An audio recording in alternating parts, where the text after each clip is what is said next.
E quando você tem que tirar, né, da mesa a oferta por algum motivo, ou às vezes até tive caso do empreendedor na última hora desistir também da transação, olha, é muito frustrante. Então é a hora que você, como empreendedor, você vê assim, cara, eu tenho uma visão de longo prazo, é isso mesmo, faz parte, eu já sabia que isso ia acontecer, poderia acontecer, não tem novidade, mas emocionalmente falando, você vive muitas emoções, sabe, nesse processo, cara.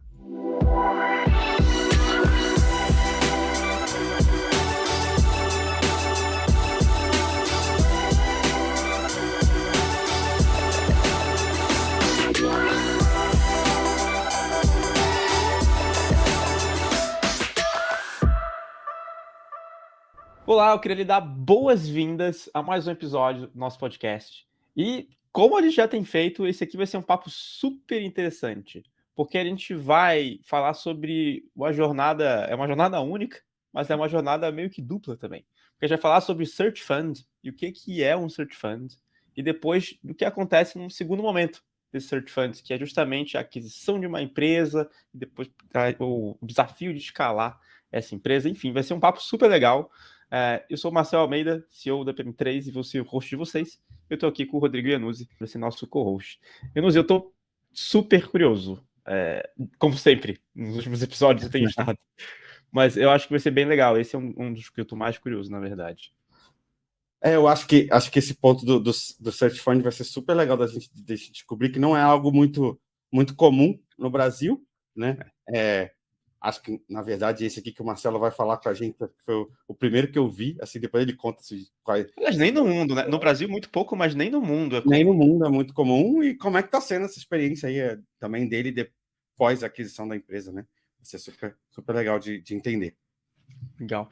E antes da gente começar esse episódio, eu queria falar que para você que está assistindo ou ouvindo a gente, você quiser desenvolver habilidades de negócios, você pode assinar a PM3 Sprints. Para você que é ouvinte, tem cupom disponível aqui na descrição, no Spotify, no YouTube, onde você pode, qualquer lugar que você pode estar, tem um desconto para você. E ali você pode aprender soft skills, você pode aprender sobre OKR, você pode aprender sobre planejamento com roadmap, você pode aprender sobre lançamento de um produto, enfim, liderança, tem de tudo. É realmente uma assinatura que você pagar um valor, tem dezenas de cursos para você se desenvolver e talvez criar um negócio ou se tornar um grande executivo em uma empresa, enfim, para você conquistar habilidades que são úteis em negócios digitais. Então vamos chamar aqui o Marcelo, que é CEO da Next e também fundador e CEO ali do Caatinga Capital, que é esse Search Fund. Bem-vindo, Marcelo. Maravilha, tudo bom, Rodrigo? Tudo bom, Marcel? Prazer a todos aí que estão acompanhando, os bilhões de ouvintes aí, né, que vão estar nos acompanhando na série. Muito legal. E Marcelo, eu queria já tirar, assim, o do óbvio, né? Vamos sair do óbvio, mas acho que é muito interessante por ser algo tão raro. O que é o Search Fund? Como funciona essa dinâmica? E talvez até como que você chegou nisso como uma decisão de carreira? Acho que isso pode ser bem interessante também. Legal, vamos começar esse papo aí, e talvez já deixando bem claro o que é um Search Fund, né? Eu não sei se eu vou facilitar ou vai complicar mais, mas o Search Fund, de modo bem objetivo, ele é um private equity de uma empresa só. Então, geralmente, private equity, você pensa, vou comprar empresas privadas, você pensa em portfólio de empresas. No modelo do Search Fund, é uma empresa única. E tem uma outra grande característica que torna o Search Fund diferenciado, é que o time que faz a execução do deal, ou seja, aquele time que prospectou o negócio, que executou a transação, fez o M&A, é também o próprio time que vai assumir a liderança daquele negócio. Geralmente, o Search Fund está associado a uma passagem de bastão, em que o empreendedor de uma empresa, o empreendedor, o fundador, o dono da empresa, ele quer buscar um exit, uma saída, uma aposentadoria, ou quer realizar o ganho de capital, e está pensando em perpetuar o seu legado. Aí ele busca um dos veículos, uma das alternativas que estaria disponível no mercado para fazer transação são os Search Funds. Então, esse é o modelo de maneira bem objetiva, né? Você perguntou também, Marcel, um pouco sobre de onde é que vem o Search Fund na minha carreira, né? E isso é interessante porque ele surgiu, de uma certa forma, por acaso. Eu sou de Fortaleza, com 17 anos fui morar em São José dos Campos, fui formado em engenharia no ITA, e assim como muitos engenheiros, acabei indo parar no mercado financeiro, fiquei ali alguns anos no mercado financeiro, Me empolguei bastante com a ideia de fazer MBA fora, então fui morar em Chicago, fiz MBA no Chicago Booth. Então, por lá, o pessoal já começava a falar nesse tema de Search Fund. Inclusive, alguns cursos lá eles chamam de Entrepreneurship Through Acquisition, né, que é o ETA, algumas pessoas vão ver com esse termo. Legal. Então, eu já tinha visto, eu gostava muito de Venture Capital, eu gostava de Private Equity, já era um pouco da minha bagagem que eu levei, né, para os Estados Unidos. Só que depois do MBA, eu fui ser sócio de uma operação do Coco Bambu nos Estados Unidos, o restaurante Coco Bambu. Bom, long story short, não deu certo a operação dos Estados Unidos, voltei para o Brasil, pensando no que eu ia seguir, o que eu iria fazer da minha carreira. Foi quando eu sentei para exatamente explorar alternativas de carreira, de empreendedorismo, ou seja, voltar a ser executivo de mercado, que aí eu realmente voltei a estudar o modelo de Search Fund e me deparei com uma grande oportunidade para mim e meu sócio, né, eu tenho um sócio nessa operação, o Rogério, nos juntamos para, cara, eu acho que isso aqui tem nossa cara, vamos fazer isso aqui junto. E aí, resumindo a história também, depois de 3 anos, aqui estamos com a Next, conseguimos aí lograr a aquisição da Next em abril do ano passado, foram 3 anos de busca, ficamos bem acima da média, geralmente são 2 anos, a gente levou 3 anos, depois a gente teve um Covid aí no meio, né, que talvez possa dizer que atrapalhou ou ajudou, não sei. E aí a gente está 1 ano e meio já nessa operação da Next, poxa, está sendo uma experiência incrível, liderar toda essa jornada de crescimento, como você colocou, né, tocar um negócio em tecnologia, e uma solução que realmente impacta de verdade a operação dos nossos clientes. Então, acho que isso está sendo uma experiência muito gratificante. Boa, Marcelo. Deixa... Aí, você juntou aí com o seu sócio, né, com o Rogério, e criou o fundo que se chama... Acho que chama Caatinga Capital, né? Caatinga Capital. Vou botar o nome certinho. E acho que, pelo menos eu tenho essa dúvida, acho que um monte de gente vai ter essa dúvida. Legal. Como é que decidiram criar um Search Fund? E aí? Como que começa, né? Eu acho que como fundo, as pessoas... Eu imagino, né, que você tem que captar dinheiro de algum lugar, né? Ainda mais fazer uma aquisição. Como é que foi esse começo, assim, né? Com quem você fala? Perfeito. Só para não perder a oportunidade e o bom humor do cearense, né? É Caatinga Capital mesmo, né? Porque se for Caatinga Capital, chique, né? O negócio é só para os gringos, assim. Caatinga Capital mesmo. São 2 nordestinos aí que se juntaram. Nosso escritório, inclusive, era em Fortaleza. Então, mostra muito a nossa essência aí, né? De como empreendedores que também trazem muito das suas origens. De fato, o Search Fund ele é dividido em 2 ciclos de captação. Então, para quem é empreendedor, que tem que, às vezes, buscar fundos do mercado, nós temos 2 fases de captação. Tem a fase, até propriamente dito, do nome o fundo de busca, né? Tem a fase que você vai captar um recurso suficiente para te manter 100% focado e com um recurso suficiente para você tocar essa operação de busca por uma empresa. Geralmente, você faz uma captação ali junto a um grupo de 10 a 15, 20 investidores, que vão te fornecer ali um capital, obviamente, esse número varia, mas a gente está falando de uma captação de 500 a 600 mil dólares, variando aí dependendo do teu objetivo, do padrão de estrutura que você quer montar para te suportar durante essa busca. Então, geralmente fica nisso. E se você vai fazer sozinho ou não, então, de 400, 500 até uns 600 mil dólares, essa é a primeira captação. E no dia que esse dinheiro pinga na sua conta, o relógio começa a correr, porque você tem ali, esse recurso é limitado, e os investidores não vão dizer assim que você tem que investir em 1, 2 ou 3 anos. Eles fizeram aquela alocação de capital e disseram, cara, traz bons negócios para a gente avaliar.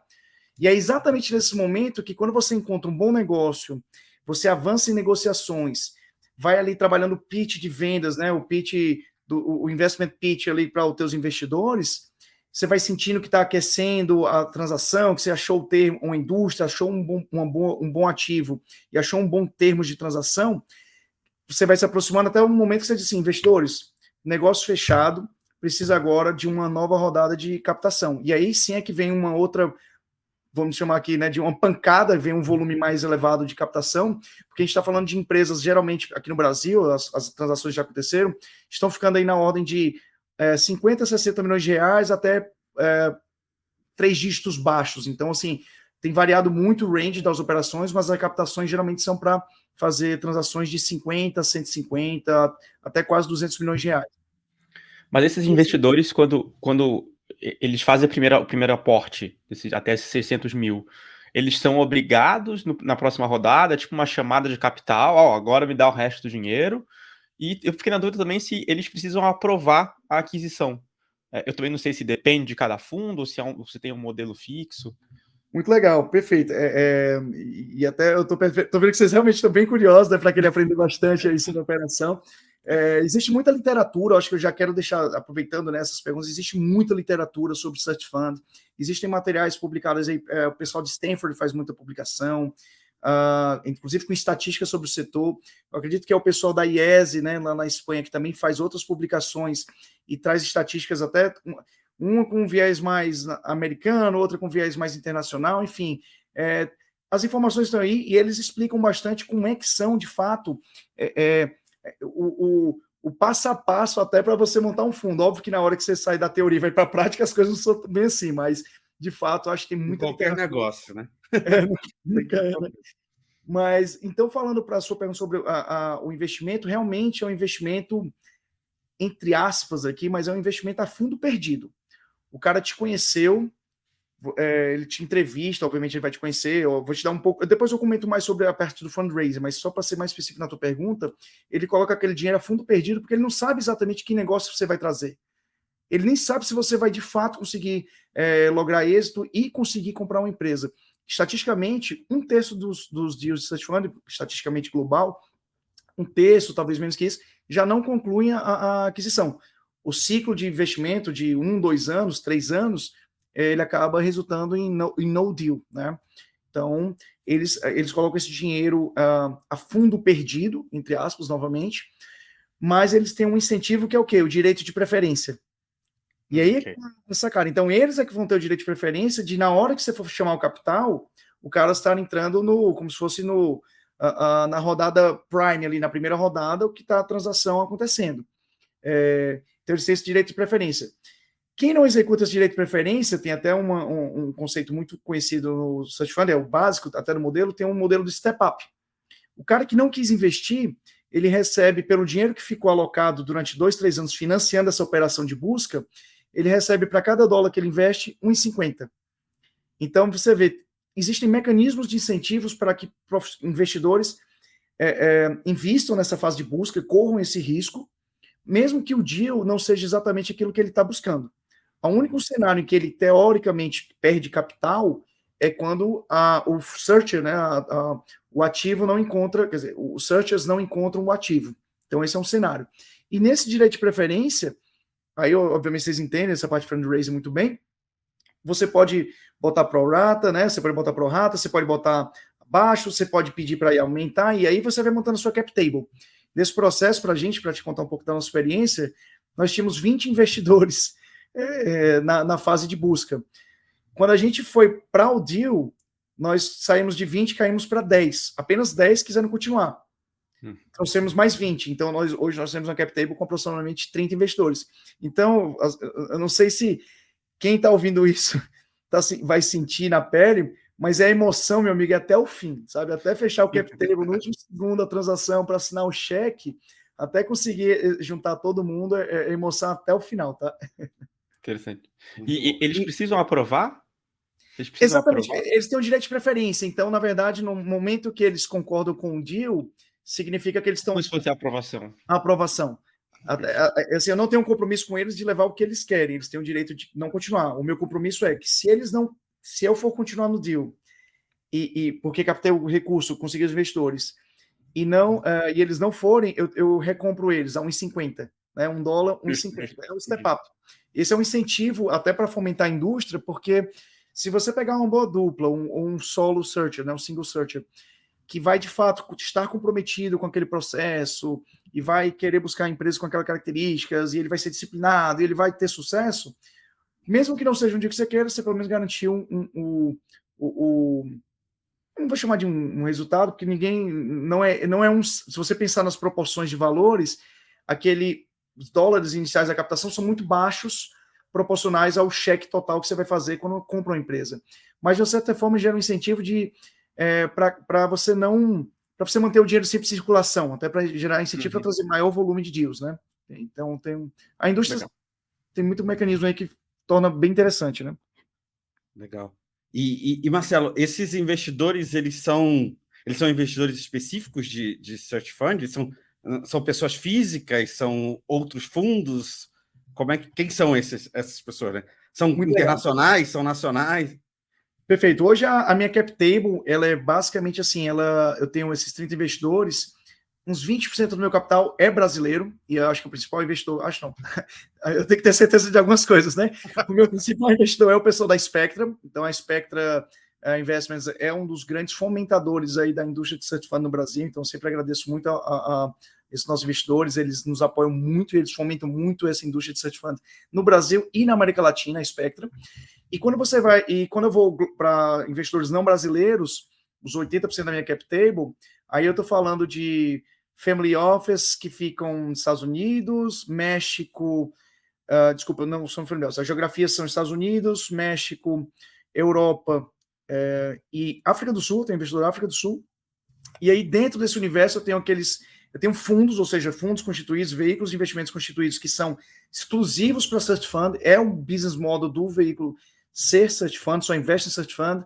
Eu tenho family offices que criaram veículos, alocam capital em search fund. Tenho indivíduos, ou seja, empreendedores que já tiveram sucesso com o search fund que investem. Então, é bem diversificado no conceito de quem investe em search funds, pode ser vários perfis, mas uma coisa é fato, né? São pessoas inseridas nessa comunidade. É uma comunidade pequena e grande ao mesmo tempo, então são, como eu te falei, são vários países do mundo, a comunidade se reúne nas várias universidades americanas, geralmente o ponto de encontro são os MBAs, né? Então, Chicago organiza um encontro, Harvard organiza, Kellogg organiza, Stanford organiza, na IES, no IE, eu acho que essas escolas espanholas também organizam, eu acho que a UBS também tem esse movimento, ou seja, é global o movimento, mas todo mundo se conhece, existe uma comunidade, todo mundo se fala, todo mundo se encontra nas reuniões de investimento, das cap tables, então existe um conceito muito aí de comunidade, quase como se eu não quero dizer isso, mas é como se fosse um clubinho, né? Você sempre vê as mesmas pessoas, mas é um clubinho super aberto, tá, gente? Para novos membros, tá? Não precisa se sentir excluído, não, pelo amor de Deus, é super bem-vinda, a gente adora promover a nossa cap table, os nossos investidores, inclusive, eles precisam de que tenha mais investidores para poder trazer mais searchers, e aí é um ciclo bastante virtuoso, tá? Você tinha comentado, Marcelo, da média de valor, né, dos deals aqui no Brasil e tal, e aí eu fiquei curioso quando você falou isso de, tipo, qual é a ordem de grandeza da quantidade de deals via search fund que já aconteceram no Brasil? Você está falando de dezenas ou é mais do que isso? Não, interessante. Eu acho que outro dia desse a gente reuniu, estavam todos os brasileiros, a gente estava agora na Califórnia 2 semanas atrás, nessa conferência lá de Stanford, e é exatamente o que é interessante. A gente foi tentar começar a contar, poxa, a gente é tão pequenininho, é tão pouca gente, de fato é uma comunidade, eu acho que nós estamos falando aí de 20 e poucos search funds, então isso nos aproxima aí de algo em torno de 40, 50 pessoas que estão ativamente em busca ou que já fizeram aquisição das empresas, tá. E já foram 18 aquisições. Então, se você parar para pensar que o primeiro search fund aqui no Brasil, acho que é de 2015, 14, 15, de lá para cá, surgiu 1 ou 2 por ano e de repente já exponencial o negócio, já são 18 dias que já foram realizados nos últimos 7, 8 anos, né? Então, realmente a comunidade está se estabelecendo, já tivemos até alguns movimentos, eu acho que de exit, então assim, tem muita, já começou a criar um track record aí nos últimos anos. Boa. Agora eu vou fazer a transição aqui um pouquinho para, beleza, você montou seu search fund e vai começou, né, no passado, essa procura pela empresa, né, que você vai adquirir. E aí eu tenho um monte de curiosidade sobre como é esse processo, se você já tinha critérios pré-estabelecidos de qual mercado que você quer entrar, tamanho, como é que foi isso, né, para você, essa jornada? Perfeito, adorei a tua pergunta e volta para a brincadeira anterior, né? A teoria e a prática, né? Então, na teoria, nós tínhamos um alvo muito claro, queríamos empresas, até o modelo de search fund, eles geralmente buscam empresas que têm algumas características, entre delas quais? Receita recorrente, indústrias que estejam em crescimento, empresas com boas margens, né? empresas que já têm um middle management, um time de gestão bem estabelecido, exatamente por isso, né? Você vai pegar você vai tirar o dono, que é o cara que construiu aquilo, que tem muita experiência, e vai trocar um first time CEO, que não conhece o setor, não conhece a posição, né? Então, tem algumas características de margens, recorrência, indústria que estejam crescendo. O que mais eu posso te falar, assim, que são mais marcantes, né? Em termos de tamanho que você colocou, geralmente a gente procura empresa com EBITDAs da ordem de 10, de 2 dígitos, então essa seria uma busca ideal, então geralmente fica de 10 a 20 milhões, eu acho que é onde tem encontrados aí bons deals, e é exatamente o que você colocou. Então são boas empresas, são bons ativos, a gente não entra em empresas de reestruturação, salvo caso, talvez uma mega exceção, mas são geralmente empresas mega cash flow positivas, então exatamente são empresas que já têm geração de caixa. Em termos de crescimento, geralmente empresas que vêm no crescimento, mas não necessariamente precisam ser empresas que crescem 30%, 40%, 50% ao ano, né? Mas que tem um potencial vis-à-vis a sua indústria de crescimento no futuro, uma vez que a nova liderança injeta capital intelectual, capital financeiro, traz talentos para o negócio e, obviamente, transforma e faz a empresa crescer, né? Boa. Legal. Não, eu ia perguntar se o grande objetivo final, acho que a gente acabou nem falando isso, apesar de eu acho que mas vale confirmar. O grande objetivo final é escalar essa empresa, depois conseguir fazer uma venda dela para distribuir esse lucro para todos os investidores, ou não? É para talvez escalar ela começar a pagar muitos dividendos e aí quem quiser ir saindo vai vendendo sua cota depois de um tempo. Como é esse momento aí de saída? O modelo tradicional de private equity se aplica aqui, tá? De fato, busca-se uma saída, reconhecer ter o ganho de capital. Então, tradicionalmente, mas os ciclos da gente, eu gosto sempre de falar, são ciclos de longo prazo. Não existe muito daqui a 3 anos o negócio já tem que estar pronto para ter um exit. Não, existe sempre o ciclo do próprio empreendedor. Eu acho que a gente olha muito a questão da equação fundo, equação capital, dinheiro, são grandes números, a gente esquece que tem uns números mais baixos, que são 1 ou 2 empreendedores que estão ali na frente do negócio, e eles quem, teoricamente, definem os rumos se vai ter um exit, se não vai ter, se você quer crescer mais ou menos, porque é ele a quem os investidores confiam naquele compromisso de busca do resultado.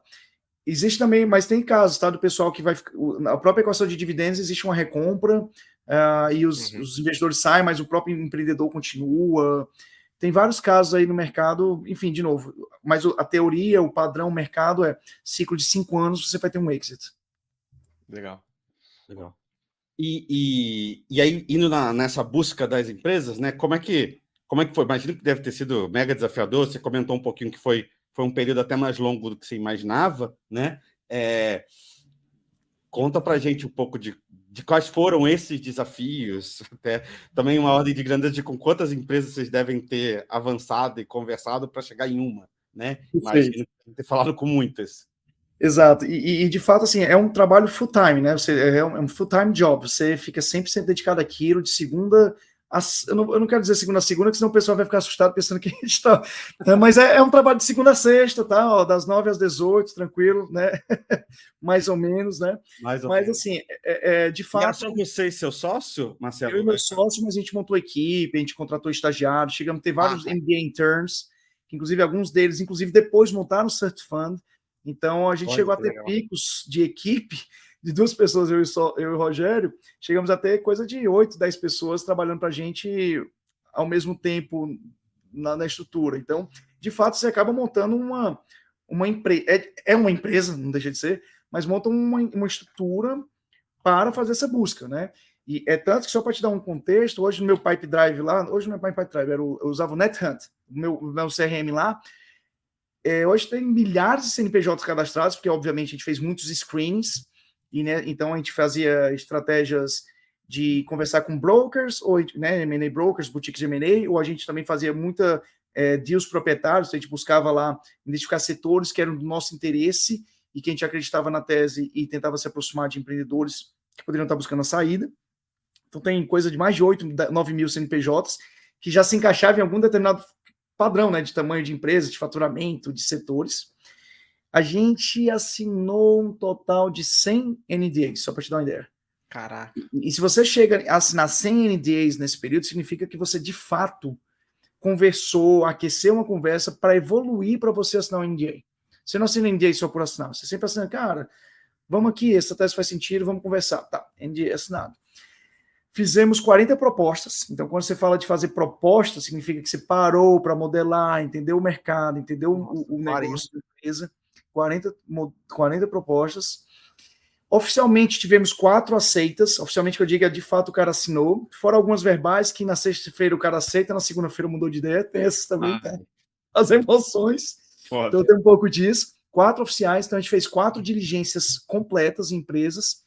E cada uma, né, que antecederam a quarta, que foi a última e a nossa empresa, acabou, por algum motivo, não evoluindo para a conclusão da transação. E aí é onde começam as emoções, porque você, no dia que você está ali começando a diligência, e nenhuma das empresas, assim, dessas que foram para a diligência, era em Fortaleza. Então, para mim, eu já estava vendo, pô, vou ter que me mudar. E já faz parte, tá, do ciclo desse empreendedorismo de search fund, você não sabe onde é que a empresa você vai comprar. Quem fica em São Paulo pode até se dar o luxo, não vou ficar em São Paulo, porque São Paulo é São Paulo. Mas para quem às vezes está em praças menos volume de empresas, tem esse risco. No final, eu fui parar em Florianópolis, né? Então você pega um pouco da geografia aí, você vai ter uma noção. Mas foram 4 diligências completas. Então, nesse momento de emoção, que você pensa já qual a mudança, onde é que eu vou morar, qual é o bairro, você fica inserido na operação das empresas, porque você precisa fazer diligência, entender o negócio. E quando você tem que tirar, né, da mesa a oferta por algum motivo, ou às vezes até tive caso do empreendedor na última hora desistir também da transação, olha, é muito frustrante. Então é a hora que você, como empreendedor, você vê assim, cara, eu tenho uma visão de longo prazo, é isso mesmo, faz parte, eu já sabia que isso ia acontecer, poderia acontecer, não tem novidade, mas emocionalmente falando, você vive muitas emoções, sabe, nesse processo, cara. E eu queria até aproveitar, já que você está falando já um pouquinho desse processo, estava pensando em a gente já puxar ali para começar a falar um pouquinho da história da Next. O que você acha, Januzzi? Já indo para esse momento um pouco mais para frente. Conta um pouquinho, Marcelo, como foi as conversas com a Next mesmo, como os empreendedores reagiram, como foi o formato dessa negociação, porque, claro, eu imagino que cada uma dessas 40 propostas foi um pouco diferente, mas você contando da Next, acho que já vai ilustrar, de certa maneira, como é esse processo. Maravilha, cara. Antes de tudo, deixar aqui, assim, essa transação, os vendedores, os empreendedores da empresa, eles continuaram nossos sócios. Que, de novo, já virou, não é um caso, não é raro, mas acontece com frequência, né? Assim, como é que é raro, mas acontece com frequência. Então, de os empreendedores atuais quererem ainda também pegar a segunda onda, né, da transação. Então, eles são muito próximos nós, participam indiretamente, nos exercem um papel muito próximo de apoio, né, na transição que a gente enfrentou, e até hoje ainda continuam sendo não somente sócios, mas também são até clientes da Next, eles utilizam a solução da Next lá, né? Em termos do ciclo, como eu te falei, existem vários canais que você pode buscar ativos de busca, ativos de empresas que você comprar, né? E o da Next, o que surgiu para a gente foi via uma boutique de M&A. Então, o pessoal lá da Acorn, eles já tinham feito no passado um outro deal com search funds, então eles já eram familiarizados. Eu não sei se a gente que mandou o e-mail primeiro ou se eles que mandaram e-mail para a gente, porque a gente chegou a sair matéria em jornal, Valor Econômico, a gente chegou a fazer matérias Fortaleza, a gente postava muita coisa no LinkedIn, a gente era ativo, né? Tentava ser ativo para ser, quem não é visto não é lembrado, né? Então a gente era ativo para as pessoas lembrarem da gente, mas eles mandaram, temos uma tese, uma HR Tech. Opa, legal, HR Tech, poxa, assim, quando você fala HR Tech, botou Tech no nome, parece o quê? Startup, um negócio assim diferente, putz, será que vai dar certo? Fomos olhar. E aí, isso foi, eu vou te dizer mais ou menos, foi em julho de 2021, cara. Junho, julho de 2021. Mandaram a tese, começamos a conversa. Em agosto, eu acho que a gente chegou a mandar alguma proposta, sei lá, um indicativo, muito assim, olha, para seguir, temos aqui essa proposta, beleza. Aí você toma o famoso, aquele silêncio, né? 3 meses sem ouvir sobre o deal. O cara fala, não, eles estão vendo, estão avaliando, você entende o empreendedor, né? Às vezes eles não está decidido, não sabe se vai evoluir. E essa está aí. Outra característica importante do Search Fund, pegar o vendedor que está comprometido em vender, cara. Porque se você pegar um cara que na última hora muda de ideia, você vai perder todo aquele ciclo de tempo. E lembra, né? O time is money para a gente ali, né? O que aconteceu ali? Então, em novembro, ligaram para a gente novamente, outubro, novembro. Olha, eles querem voltar a conversar com vocês. Vocês vão lá conversar? Opa, fomos. E aí foi quando o negócio, de fato, esquentou novamente. E de novembro até abril de 2022, então, já estou falando... Comecei em julho, eu ouvi falar da Next em julho de 2021. A gente só foi assinar o cheque em abril de 2022. Cara, foi muito intenso esse processo com eles, porque são sócios, assim, muito abertos, muito transparentes, sempre permitiram a gente entrar na operação, conhecer a operação, visitar clientes, entender como é que funcionava o negócio deles. Mas foi de novembro até abril, processo de diligência legal, né, legal, né, financeira, contábil, trabalhista, fiscal, diligência técnica para conhecer a qualidade da tecnologia, né, dos times, a questão da arquitetura, a infraestrutura que era utilizada, se o software já seguia alguns padrões, né, de construção, né, ou seja, boas práticas de construção.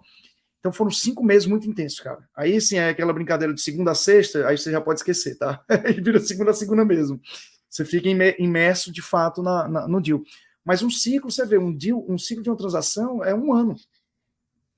Né? Então, às vezes a gente vê as manchetes, né, as matérias, não, o cara captou, o cara vendeu. Cara, isso aí começou meses atrás, né? Nunca é da noite pro dia, né? Eu lembro quando a Lura adquiriu a PM3, foi meses também. A gente teve a primeira conversa sobre o assunto em 2019, com o NDA, mas nada muito sério, e a gente foi formalizar tudo em 2021, porque aí esfriou e depois voltou mais forte, aí teve a diligência, demora pra cacete. É que as pessoas não sabem, né? Só vê a notícia, demora muito mesmo. Só vê a notícia. Eu achei até rápido, você falou 5 meses com a Next, foi um processo até bem fluido. Mas ele foi, aí eu não sei qual era o teu contexto, mas assim, ele era porque tinha a boutique de M&A, então o pessoal lá estruturando, assim, que começou muito antes o processo de organizar a empresa para o processo. Então, a gente começou a conversa em julho, esquentou em novembro, e de novembro a abril foi todo esse processo de diligências, validações, inclusive aí também tem do nosso lado, captação. Lembra que eu perdi metade da minha cap table, tive que correr atrás da outra metade. Então ainda tinha isso também, né? Aí tem isso. Então Natal e Ano Novo foi ali, ó. Natal e Ano Novo foi naquela. E Marcelo, conta pra gente um pouquinho mais da Next, né? Tipo, o que é a empresa, que dor que ela resolve, né? Tá atuando no mundo de RH, mas assim, para contextualizar para todo mundo. Fantástico, cara. Obrigado pela oportunidade, né? Vir aqui um pouquinho. Cara, a Next, ela se posiciona, é o melhor amigo do RH, né? Nossa solução, ela foca na gestão operacional do RH. O que é a gestão operacional? É a parte mais complexa dos DPs, dos RHs, aí cada empresa tem seu conceito, né?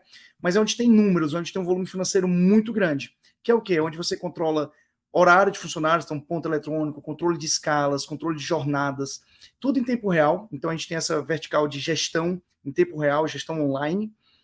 Então muita informação, tudo que você pode imaginar para você utilizar para ganhar tempo, eficiência, apuração das horas extras, apuração para as horas trabalhadas para ir para o folha, cara, tudo que você possa imaginar relacionado a essa vertical de gestão de horas e ganho de eficiência, você vai ter na Next. Aí o outro pilar é o de engajamento.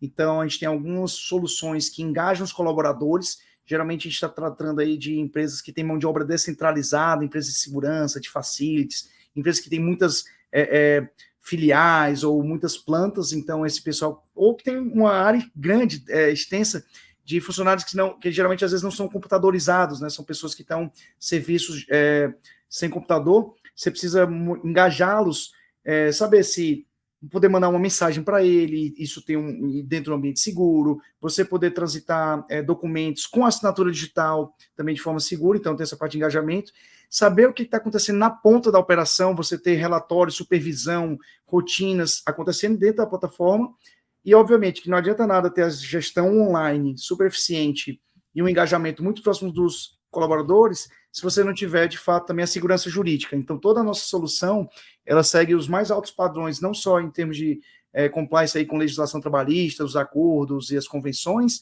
mas também ela segue os mais altos padrões de segurança de dados e também de LGPD. Então, a Next ela tem a ISO 27001 e a ISO 27701, só para ilustrar como exemplo também do nosso compromisso com a segurança jurídica dos nossos clientes, né? Legal.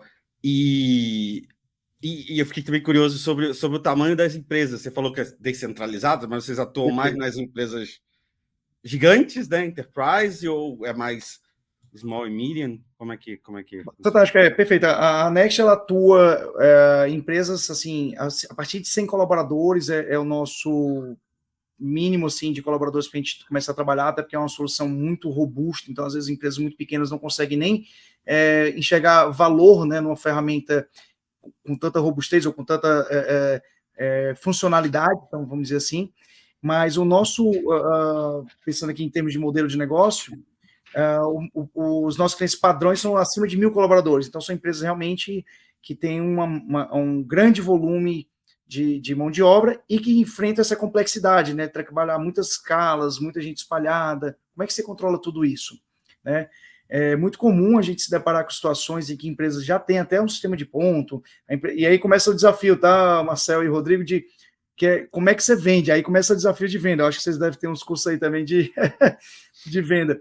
Cara, mas assim, o cara já tem uma solução pronta. E eu, que sou vendedor de tecnologia, às vezes digo, rapaz, se você já tem a tecnologia aí, está funcionando, fique em paz. Não compre a Next, não. Porque é difícil você trabalhar o convencimento do que é o ganho de eficiência. Mas quando os nossos clientes vêm para a Next e aí eles se convencem, claro que eu uso série de cases, a gente faz visitas, a gente apresenta, né, toda uma aproximação para eles entenderem de fato qual é o diferencial em relação ao que eles já têm. Eu digo isso, mas eu digo isso é aquela psicologia reversa. Eu digo para poder tentar ir atrás.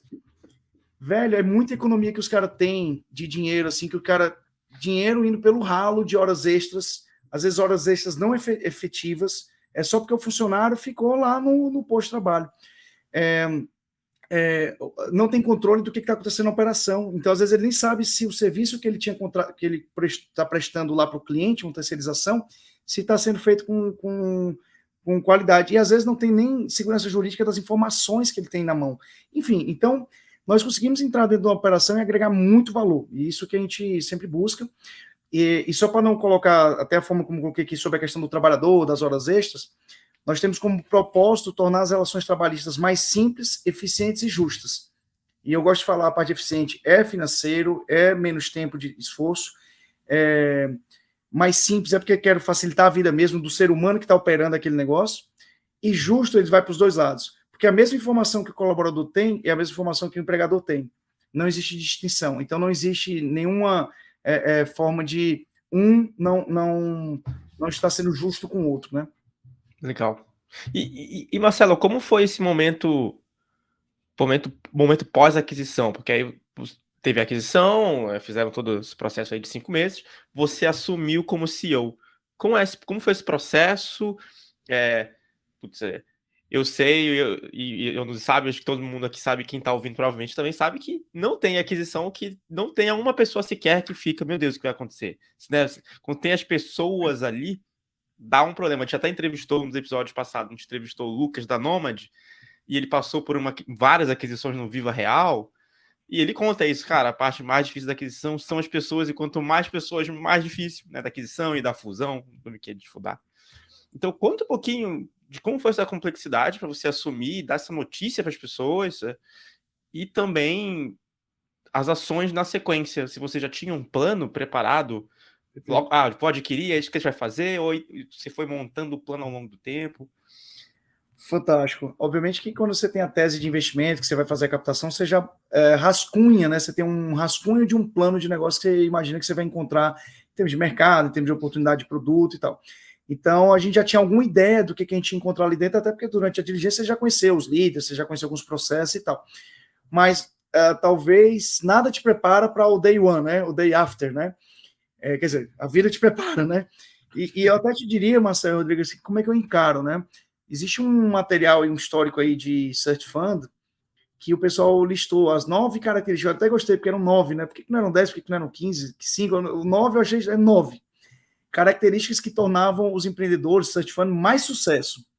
E eu sempre gosto de falar isso, cara, e eu vou trazer aqui para vocês. Faltou um elemento nessa lista. Aí todo mundo, não, mas o que está faltando? Pô? Porque tem aqui a questão técnica, competência, dedicação, compromisso. Eu falei, cara, faltou sorte. Às vezes a diferença entre o cara que comprou uma empresa e que não comprou foi sorte. E a gente vê casos como esse de o mesmo Search Fund que bateu numa empresa nesse ano, 2 anos depois é vendido para outro Search Fund. Depois, então tem esse fator sorte. Claro que também a sorte a gente corre atrás, né? A gente constrói, a gente faz por outro. Bom, mas aí, para te responder sobre a questão aí do primeiro dia, o que acontece? Aí eu vou dizer o fator sorte. Os nossos sócios lá, que venderam a Next, a Next já era uma empresa que era um spin-off de uma operação maior de vigilância e segurança.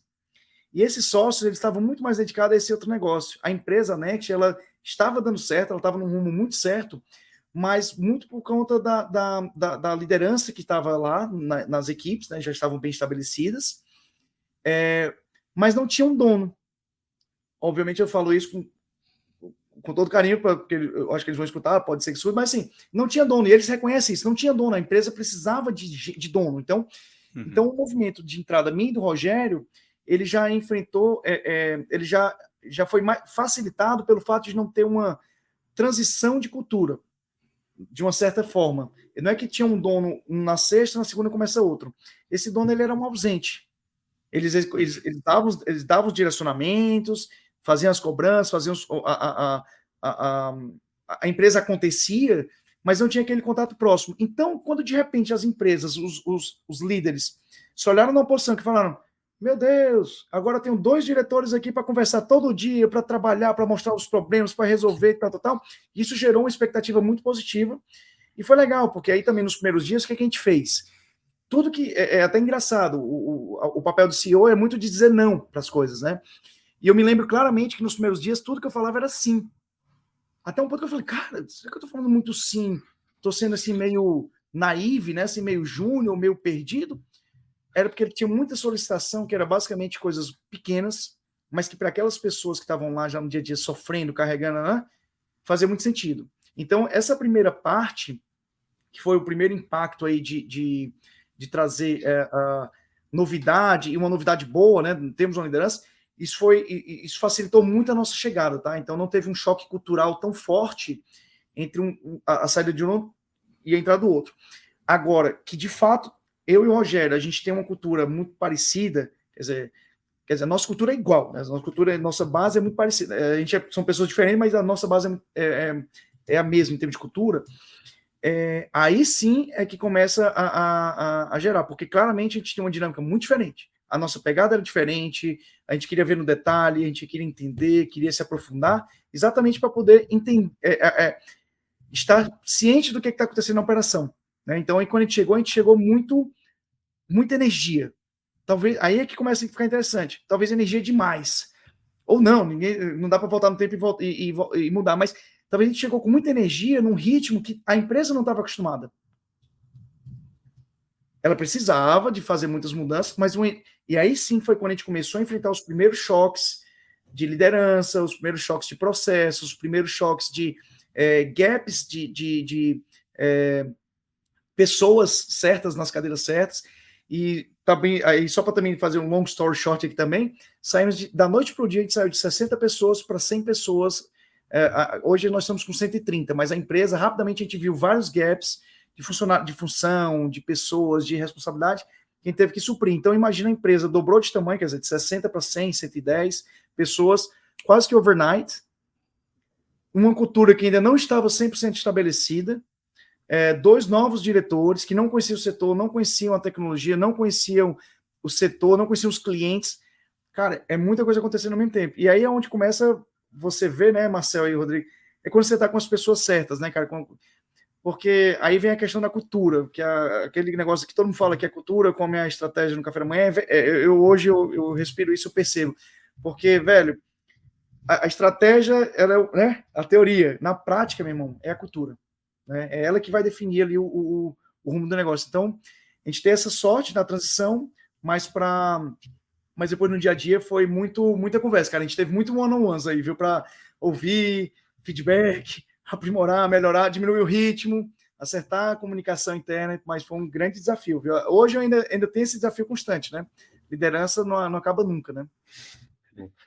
E Marcelo, acho que imagina o nível de mudança que foi principalmente para quem já estava lá, né? Para quem já estava trabalhando. Você falou de liderança estabelecida, imagino que o pessoal estava lá há alguns anos já na Next. Você conseguiu... Queria pegar uma ideia de quanto que você precisou mudar o time, ou se foi só um aumento, né? Você falou que dobrou, né? Você teve que contratar muitas pessoas novas, mas os líderes que estavam lá, vocês conseguiram manter essas pessoas, né, na equipe? Você precisou fazer troca, talvez alguns quiseram sair, né, por causa da nova realidade também. Pegar um pouquinho de como foi essa transformação. Uma forma de te dar esse contexto, a gente saiu, quando a gente chegou lá, tinham 5 lideranças, 5 posições mapeadas de liderança. Tá. Hoje são em torno de 20. Beleza. Então, significa que a gente tem muita oportunidade para pessoas que já eram de casa. Eu acho que a gente fez... Eu lembro que a gente fez poucas contratações de pessoas de fora. O RH a gente trouxe de fora. Trouxemos uma líder da área de growth de fora. Mas muita gente é cria da casa. Muito legal. Pessoas que já estavam lá há alguns anos, mas talvez esperando essa oportunidade de mostrar serviço. Então, a gente teve muito isso. Também a gente teve muita contratação de mulheres. Nós, quando a gente chegou lá, tinha umas... menos de 10 mulheres, hoje é quase, não vou dizer que é metade, mas uns 40 mulheres de 100, então 30%. Os casos de liderança também são bem equilibrados, ou seja, tivemos poucas saídas, tem o turnover natural, acho que a gente pegou o ano 2022, teve não vou chamar de inflação, mas teve um hype, também sei se é o termo que vocês utilizariam, de aumento de salário do pessoal de desenvolvimento, então acaba que você perde empresa. Nós somos uma empresa ainda relativamente pequena, né, para o contexto de competir com o mercado exterior e de competir, obviamente, com alguns grandes aqui do Brasil. Mas conseguimos reter bastante gente. Minha memória aqui é que a base de profissionais que estavam já na Next há 3, 4, 5 anos, todos continuam com a gente até agora. Legal. Mercado do exterior, acho que praticamente ninguém consegue competir aqui, né? Mas, e aí, ainda nesse momento aí inicial, né? Você falou, tinha uma tese lá das principais mudanças, né? Quando vocês adquiriram a empresa, vocês imaginaram ali algumas alavancas de crescimento para conseguir chegar, né? Você pode falar para a gente um pouquinho de quais eram essas principais, assim? Óbvio que dentro do que você puder falar, né? Perfeito. Eu acho que até falhei em não responder, mas assim, a gente tinha um plano de 100 dias, então a gente tinha uma série de coisas que a gente tinha que fazer nos primeiros 100 dias que a gente já tinha mapeado antes de entrar na empresa. Então, a gente sabia que tinha que trabalhar melhor a questão de contabilidade, financeiro, tinha que olhar as finanças, tinha que olhar vendas, então tinha isso. Agora, em termos de driver, Rodrigo, me ajuda aí, cara, porque o meu cérebro fritou, cara, eu já nem lembro aquele negócio que era brincadeira, eu não lembro nem o que eu almocei ontem, né? Me lembra o que pode ser, porque a gente, em julho, então 3 meses depois que a gente assumiu, uma das coisas que foi muito estratégico para a gente importante foi aplicar uma metodologia de gestão. Então, hoje a gente aplicou metodologia de planejamento, de gestão, e ela facilitou muito isso, né?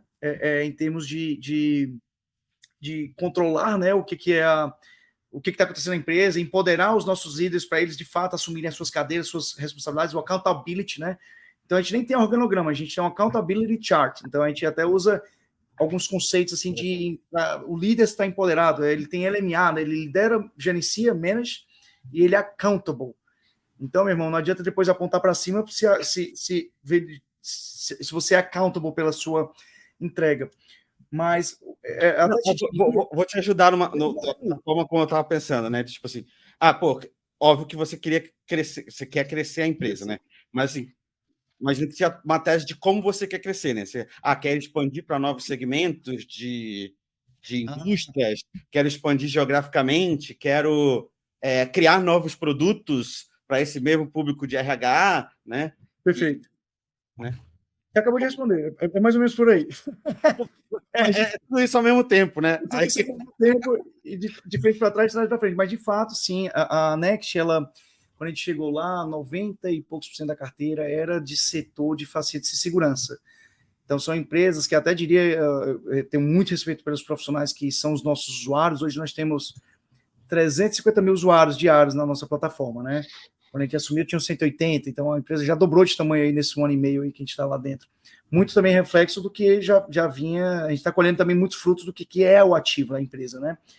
Então, hoje já está em menos de 80%, depende desse setor.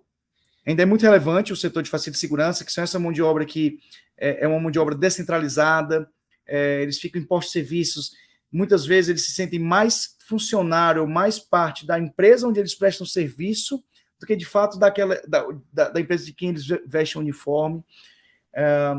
Mas então, de fato, a gente queria diversificar, porque o mercado brasileiro para mão de obra dentro do nosso CP, a gente está falando aí de um mercado de 12, 15 milhões de colaboradores, né?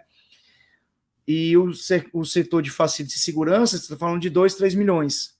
Então, nós temos uma solução que a gente sabe que ela é muito forte, eficaz, efetiva para todas as verticais dos setores, inclusive muitos RHs que agora estão adotando a Next, que são de setores não de facilidade de segurança, estão percebendo o quão mais eficiente é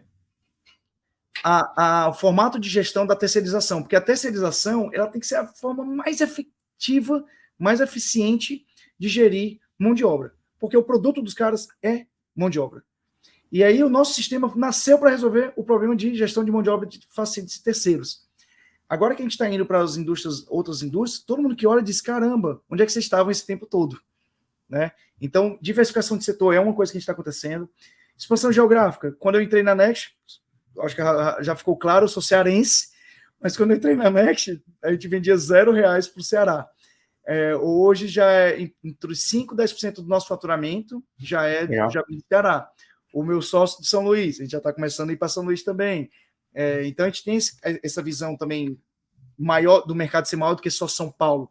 Mas, ao mesmo tempo, o eixo da empresa mudou para São Paulo. Então, já estava muito evidente que a gente ia ter que mudar para São Paulo o eixo comercial, de relacionamento com clientes. Saímos de uma pessoa que ficava em São Paulo, quando adquirimos, hoje são mais de 10. Então, tem essas mudanças de posicionamento também, geografia, produtos. Nós resolvemos uma fração muito importante que é o HR Core. Mas o tempo todo os nossos clientes nos provocam quando é que vocês vão começar a entregar o ponta a ponta. A gente já faz muito ponta a ponta na nossa visão do que é a dor desse cliente, aquela dor real que a gente resolve. Mas eles já querem que a gente vá buscar outras verticais. Quando é que vocês vão entregar recrutamento de seleção? Quando é que vocês vão entregar admissão? Quando é que vocês vão entregar folha? Quando é que vocês vão... Então, nessa provocação, e vocês que são de produto, né? A escola de produto, você sabe que se você não tiver parcimônia ali para tomar uma decisão bem embasada, com bastante paciência, até para criar, né, definir os nortes que você vai dar para a empresa, você sabe muito bem o que vai acontecer, né? Tudo que reluz brilha, né? Ouro, então você vai acabar tomando decisões. Então, a Next, ela, se fizer mais do mesmo, no sentido de vender, já vai crescer. Se expandir para outros setores, vai crescer. Se outro setor vai crescer. E aí é como você colocou, Rodrigão. É tudo ao mesmo tempo, né? Nossa, é interessante você falar, porque eu já trabalhei como na posição de produto, né, para setor de RH, né? E acho que o setor de RH fala muito isso, e acho que isso vale para outros setores também, né? Acho que o sonho de qualquer pessoa que está querendo contratar é que tenha uma ferramenta que faça tudo o que você quer. A gente também tem isso, né? Tipo, putz, o nosso time de marketing seria ótimo contratar uma ferramenta que te entrega tudo. Mas na prática é quase impossível você ter isso.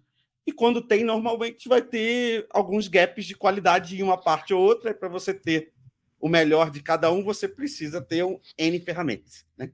E aí, como fornecedor, você sempre fica nessa dúvida de como é que eu vou expandindo, né, o meu produto de uma forma que eu não queira fazer tudo mal, né, mas eu quero fazer algumas coisas bem, né, e aos poucos expandindo e participando mais dentro da realidade, dentro do wallet, né, do seu cliente, mas tem que tomar muito cuidado para não dar um passo muito grande, né? Tenho certeza que vocês já estão... É parte das discussões estratégicas que vocês têm que ter. Doutor, eu acho que eu tenho que fazer uns cursos lá na PM3, viu? Mas, de fato... É normal, não é fácil. Nem pra gente é fácil, nem pra própria PM3 é fácil. A gente ensina isso, mas a gente também discute, será que a gente devia expandir para esse segmento? Qual público-alvo a gente tem que fazer os próximos cursos? Será que a gente tem que ir pro mercado regulado? É foda, é foda. Exatamente. A verdade é que não tem uma resposta certa, né? Você tem N caminhos e tem gente que vai fazer tudo e normalmente não dá certo. Né? Essa é a grande verdade. Então você vai ter que escolher algum meio do caminho disso. Mas eu brinco muito com o Iannuzzi que... Não, perdão, eu ia falar que eu brinco muito com o Iannuzzi que consegue tomar uma decisão numérica com alguma coisa, mas a partir de um momento é um salto de fé. É um salto de fé. Clássico ali do Lean Startup, do livro do Eric Ries lá. É um salto de fé. Não vai dar, só vai saber se foi bom lá na frente e você nunca vai saber se a outra opção era melhor, porque você não fez a outra opção. Não dá para voltar, Mas, e é exatamente assim a nosso dia a dia, mas você sabe que a gente tem alguns posicionamentos que são interessantes com relação à Next.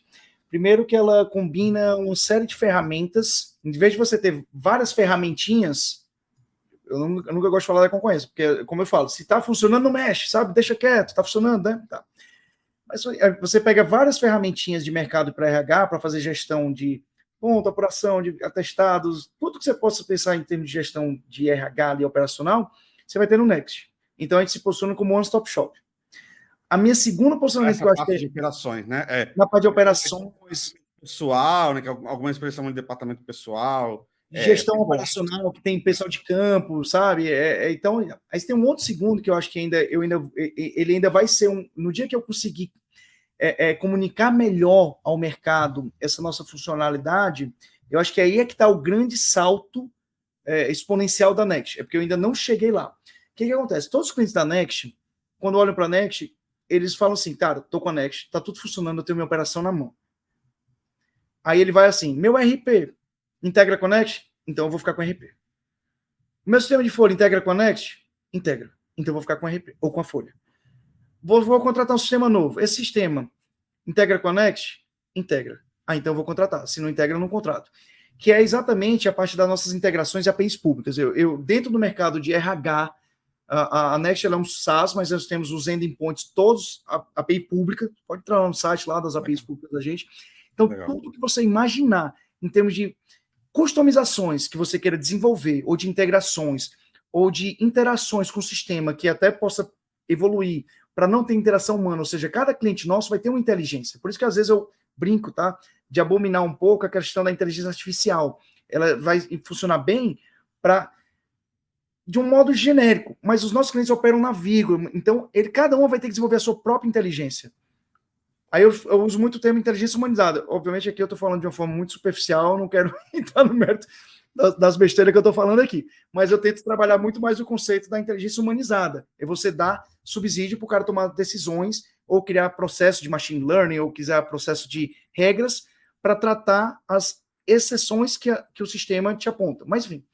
Então, eu tenho um conceito lá que é o de integração, que é tudo... Se a gente não entrega, eu vou integrar. Então, por exemplo, eu consigo trazer web views, qualquer web view. Então, por exemplo, você tem lá uma questão, um software de RH, de acompanhamento psicológico lá dos seus funcionários. Você pode trazer um web view para a ficha do teu funcionário no próprio Next. Então, basicamente, eu tento copiar de uma forma bem ignorante, porque eu também tenho que aprofundar mais, é o próprio modelo do próprio Salesforce. Ele tem um core muito sólido, muito forte. O próprio Pipedrive também tem isso, um core muito forte, mas que permite infinitas integrações, infinitas customizações ou melhorias que vão beneficiar o cliente. Então, esse negócio de um sapato para todos, eu não acredito. Até porque eu vendo muita eficiência operacional. Eu só vou conseguir eficiência operacional se eu, de fato, entrar na operação dos meus clientes. E, geralmente, eu encontro um meio termo entre o que eu já entrego versus o que ele também já está acostumado. Então, sempre a gente faz um meio termo que tem um bom casamento. Mas essa da integração, cara, no dia que eu conseguir comunicar mais ao mercado isso, eu me torno uma solução campeã. Porque os meus competidores ou são mais fechados, ou têm menos endpoints, ou são mais... ou são muito... Aí é um pouco de posicionamento de mercado.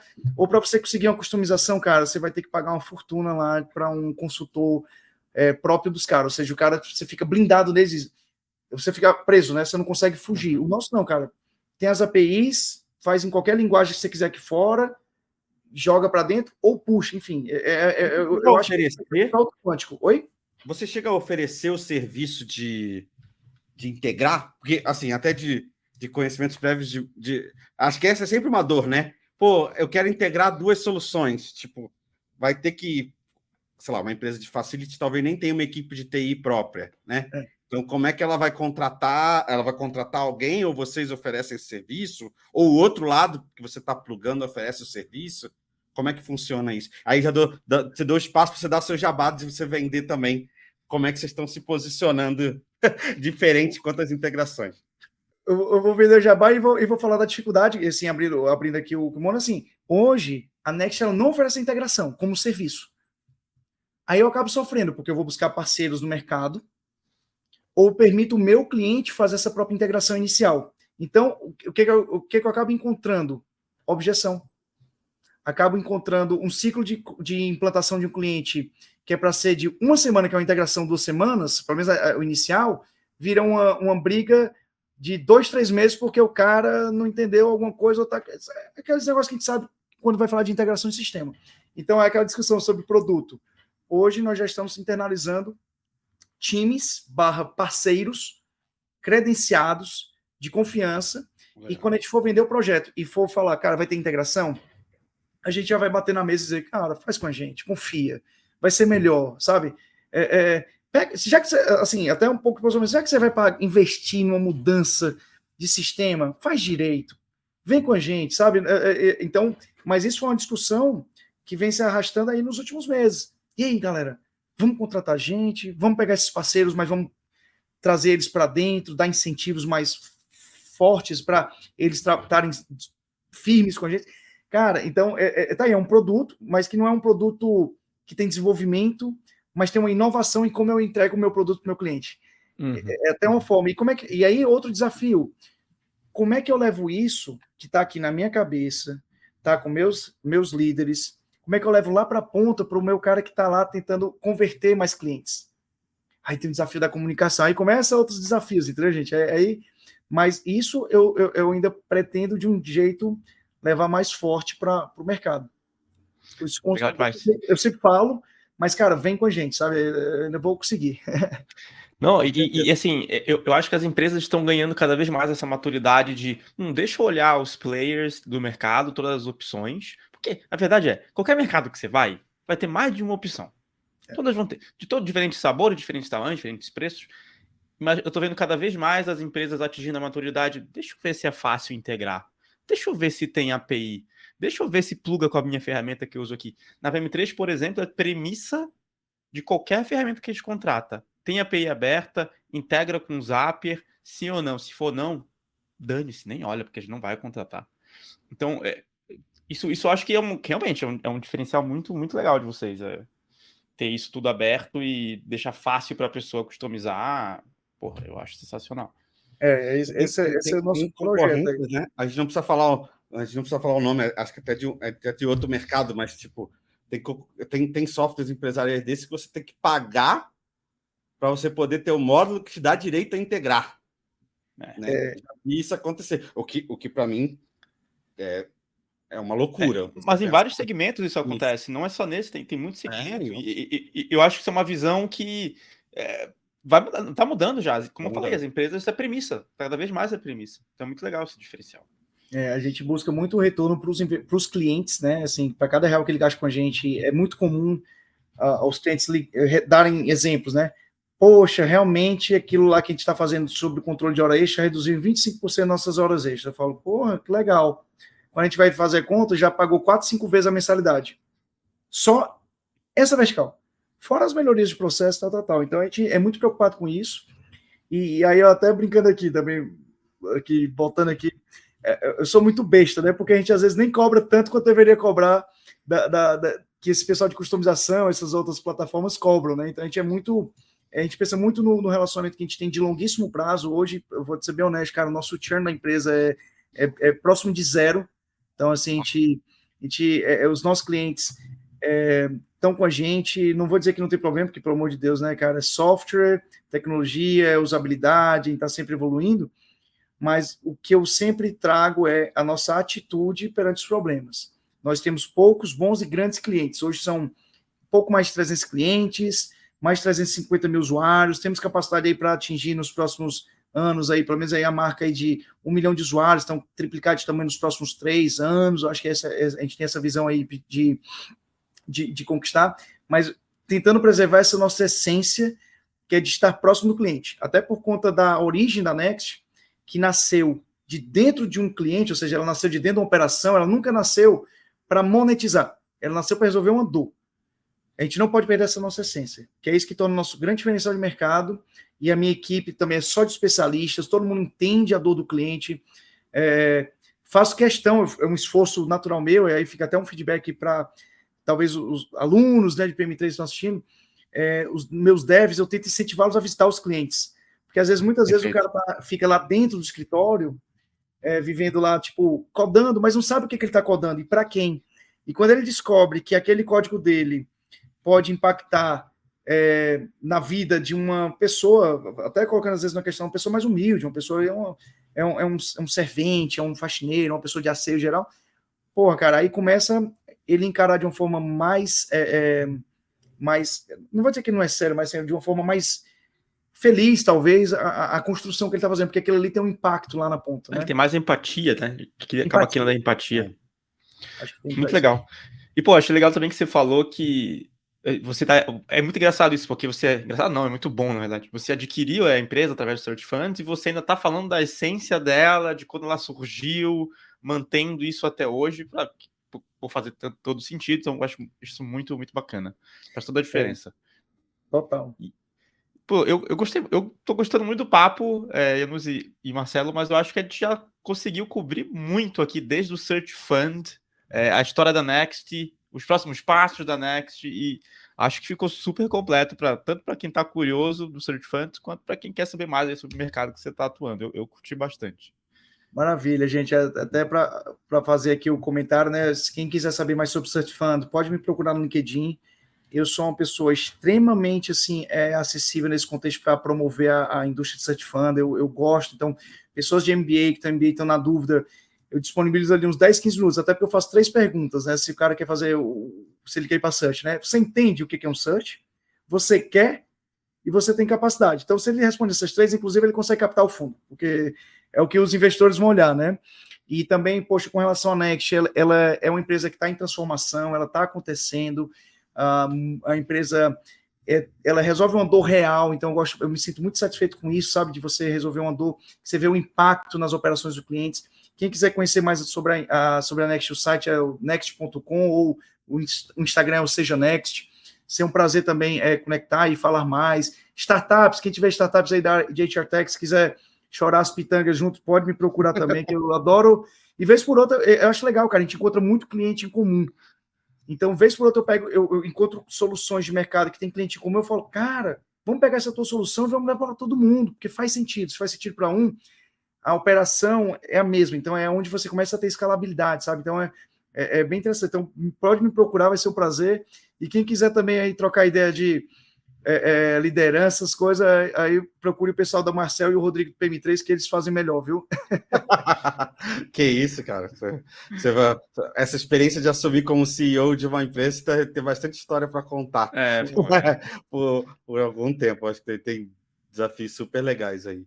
Mas maravilha, Tom, um prazerzão. Muito obrigado. Muito obrigado. E pessoal que está ouvindo, o Marcelo citou uns artigos, né, uns links aí também de Search Fund, a gente pode deixar aqui na descrição, caso você queira pesquisar mais, buscar mais, a gente vai deixar aqui também disponível.